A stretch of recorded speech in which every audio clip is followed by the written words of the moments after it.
శ్రీ రేణుకా ఎల్లమ్మ తల్లి జ్యోతిష్యాలయం. భార్యాభర్తల సమస్యలు, ప్రేమ సమస్యలు, కుటుంబ సమస్యలు, వ్యాపారంలో నష్టం రావడం, మనశ్శాంతి లేకపోవడం, అనుకున్న పనులు కాకపోవడం, కోర్టు సమస్యలు, నరదృష్టి, సంతాన సమస్యలు, పెళ్లి కుదరకపోవడం, ఆరోగ్య సమస్యలు, వాస్తు, ఇంటి సమస్యలు, విదేశీ ప్రయాణం, ధనం నిలకడలేకపోవడం, మీకు ఎటువంటి పర్సనల్ సమస్యలు ఉన్నా జ్యోతిష్యం చెప్పబడును. కోయా గురూజీ లక్ష్మణ్ రాజు గారు. Cell number 8074148455. ఓం శ్రీ మాత్రే నమః. ఛానల్లోకి స్వాగతమండి. డిసెంబర్ 30వ తారీఖు అమావాస్య సోమవారంతో కలిసి వచ్చింది. అమావాస్య అనేది చాలా విశేషం. అయితే అమావాస్య సోమవారంతో కలిసి వస్తే దాన్ని సోమవతి అమావాస్య అంటారు. అలాగే ఈ సోమవతి అమావాస్య ఎంతో శక్తివంతమైన రోజని పండితులు చెబుతున్నారు.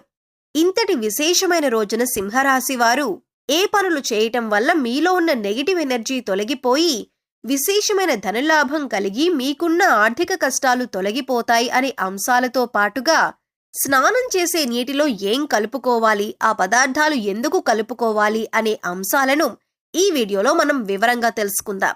కానీ అంతకంటే ముందుగా మీరు కనుక ఇప్పటి వరకు సబ్స్క్రైబ్ చేసుకోకపోతే సబ్స్క్రైబ్ చేసుకొని పక్కనే ఉన్న బెల్ ఐకాన్ నొక్కి ఆల్ సెలెక్ట్ చేసుకుంటే మేమిలాంటి వీడియోస్ అప్లోడ్ చేయగానే ముందుగా మీకు నోటిఫికేషన్ వస్తుంది.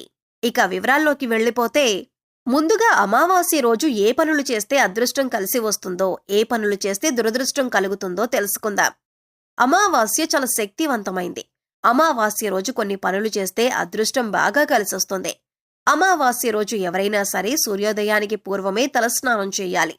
తలంటూ స్నానం చేయకూడదు. తలస్నానం అంటే కేవలం నీళ్లు తల మీద పోసుకొని తలస్నానం చెయ్యాలి. ఈ తలస్నానం చేస్తే చాలా మంచిది. అమావాస్య రోజు మధ్యాహ్నం పూట నిద్రపోకూడదు. మధ్యాహ్నం పూట నిద్రపోతే దరిద్రం చుట్టుకుంటుంది. ఈ రోజు విశేషంగా లక్ష్మీ పూజ చెయ్యాలి.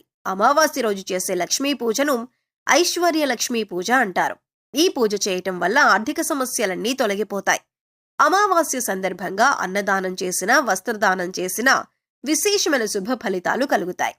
అలాగే అమావాస్య సందర్భంగా ఎవరైనా సరే ఎడమ కాలికి నల్లదారం కట్టుకుంటే చాలా మంచిదే. అమావాస్య రోజు ఎడమ కాలికి నల్లదారం కట్టుకుంటే ఎదుటి వాళ్ల ఏడుపులేవి మీ మీద పనిచేయవు, దిష్టుండదు, నరపీడ ఉండదు, శత్రుబాధలు తొలగిపోతాయి. ఎడమ కాలికి నల్లదారం అమావాస్య రోజు కట్టుకోవాలి. అలా కట్టుకున్నట్లయితే మీకున్నటువంటి దిష్టిదోషం మొత్తం తొలగింపజేసుకోవచ్చు. అలాగే అమావాస్య రోజు రాత్రిపూట భోజనం చేయకూడదు, ఉపవాసం ఉండాలి. కేవలం పళ్ళు, పాలు మాత్రమే ఆహారంగా స్వీకరిస్తే చాలా మంచిది. అలాగే అమావాస్య అంటే సూర్యుడికి చాలా ఇష్టమైన రోజు. అందుకే ఎవరైనా సరే అమావాస్య సందర్భంగా సూర్యుడికి ఆర్ఘ్యమిస్తే, అంటే సూర్యుడికి నీటిని సమర్పిస్తే జాతక దోషాలు తొలగిపోతాయి. అంటే రాగి చెంబులో నీళ్లు తీసుకొని ఆ నీళ్లల్లో ఎర్ర పుష్పం, చిటికెడు కుంకుమ పువ్వు, కొద్దిగా గంధం కలిపి తూర్పు వైపు తిరిగి ఓం సవిత్రే నమః అని 12 సార్లు జపించి సూర్య భగవానుడికి అర్ఘ్యమిచ్చినట్లయితే విశేషమైన ఫలితాలు కలుగుతాయి. అమావాస్య సూర్యనారాయణమూర్తి పుట్టినరోజు కాబట్టి సూర్యుడి అనుగ్రహం వల్ల సకల శుభాలు కలుగుతాయి. అలాగే పితృదోషాలు, పితృశాపాలు తొలగిపోవటానికి అమావాస్య రోజు ఒక ప్రత్యేకమైన విధి విధానం పాటించాలి.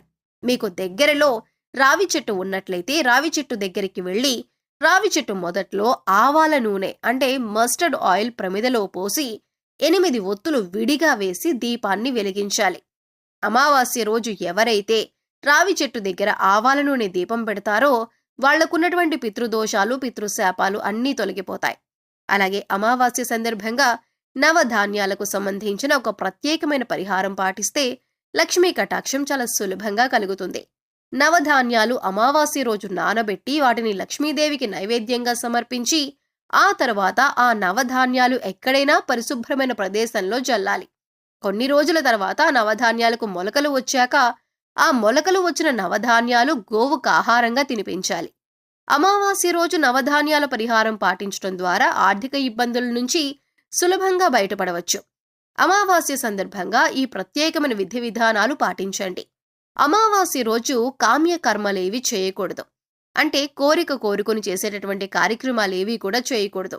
ప్రధానంగా దానాలు చేయటం, నువ్వులు నీళ్లల్లో వేసి దక్షిణ దిక్కుకు తిరిగి పితృదేవతలకు తర్పణాలివ్వటం ఇలాంటివి చేస్తే పితృదోషాలు తొలగిపోతాయి. అమావాస్య రోజు అద్భుతమైన శుభ ఫలితాలు సిద్ధింపచేసుకోవచ్చు. అలాగే అమావాస్య రోజున బకెట్ నీళ్లలో ఏది వేసుకుని స్నానం చేయటం వల్ల మీలో ఉన్న నెగిటివ్ ఎనర్జీ తొలగిపోతుంది, అలాగే ఏ పదార్థాలలో బకెట్ నీళ్లలో ఎందుకు కలుపుకోవాలి అనే అంశాలను ఇప్పుడు తెలుసుకుందాం. ప్రతి ఒక్కరూ కూడా ఆ భగవంతుడి ఆశీస్సులు మాపై ఉండాలని, జీవితంలో గొప్పగా ఎదగాలని కోరుకుంటారు. మరి ఆ దిశగా అడుగులు వేసేందుకు తమ వంతుగా ప్రతిరోజు పూజ చేస్తూ ఉంటారు. పూజ చేసినప్పుడు ఫలితాలు వస్తాయా అంటే మనశ్శాంతి మాత్రం ఖచ్చితంగా వస్తుంది. ఫలితం వస్తుందా అంటే మాత్రం అది వారి పూర్వజన్మ కర్మ ఫలితం మీద కూడా ఆధారపడి ఉంటుంది. మరి అలాంటి కర్మ ఫలితాన్ని తగ్గించుకోవాలంటే ఏం చేయాలి అనే సందేహం మీకు రావచ్చు. మనం ఏదైనా పని చేస్తున్నామంటే అది ఎందుకు చేస్తున్నామని తెలుసుకుని చేస్తే మాత్రం దానికి ఖచ్చితమైన ఫలితాలు దక్కుతాయి. ఈ మాట సాక్షాత్తు వేద పండితులు చెబుతున్నారు.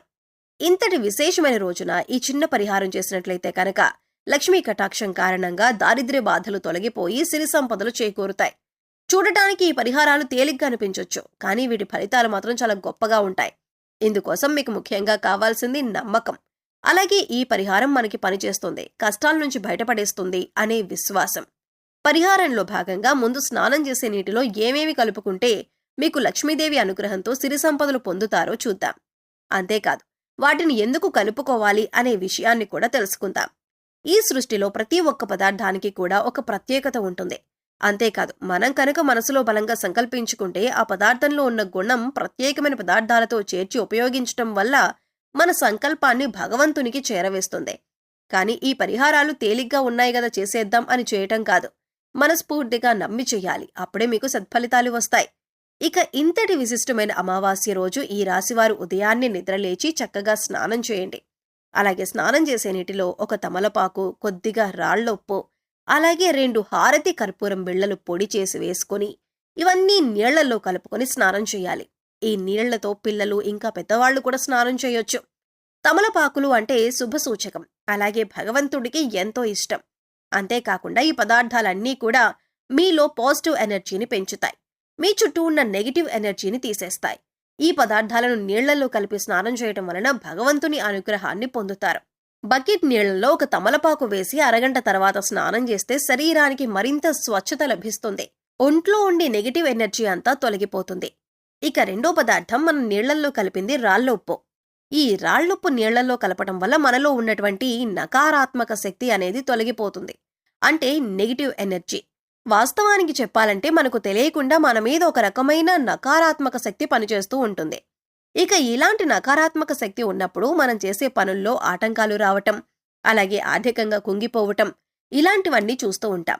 ఇక ఈ నకారాత్మక శక్తి నుంచి బయటపడటానికి చిన్న చిన్న పరిహారాలు చేసుకుంటే సరిపోతుంది.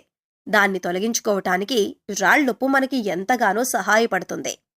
ఇక మూడవ పదార్థం మనం నీళ్లలో కలిపింది కర్పూరం బిళ్లలు.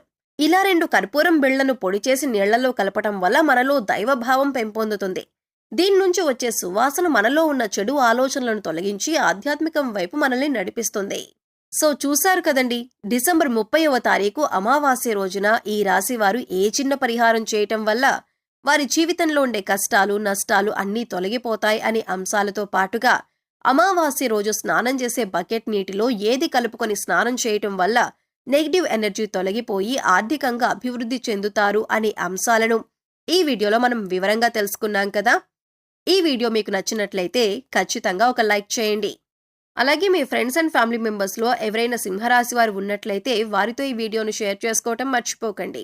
అలాగే ఇప్పటి వరకు మన ఛానల్ని కనుక సబ్స్క్రైబ్ చేసుకోకపోతే సబ్స్క్రైబ్ చేసుకొని పక్కనే ఉన్న బెల్ ఐకాన్ నొక్కి ఆల్ సెలెక్ట్ చేసుకుంటే ఇలాంటి వీడియోస్ అప్లోడ్ చేయగానే ముందుగా మీకు నోటిఫికేషన్ వస్తుంది. మరో చక్కటి వీడియోతో మళ్ళీ కలుసుకుందామండి. ఓం శ్రీ మాత్రే నమః.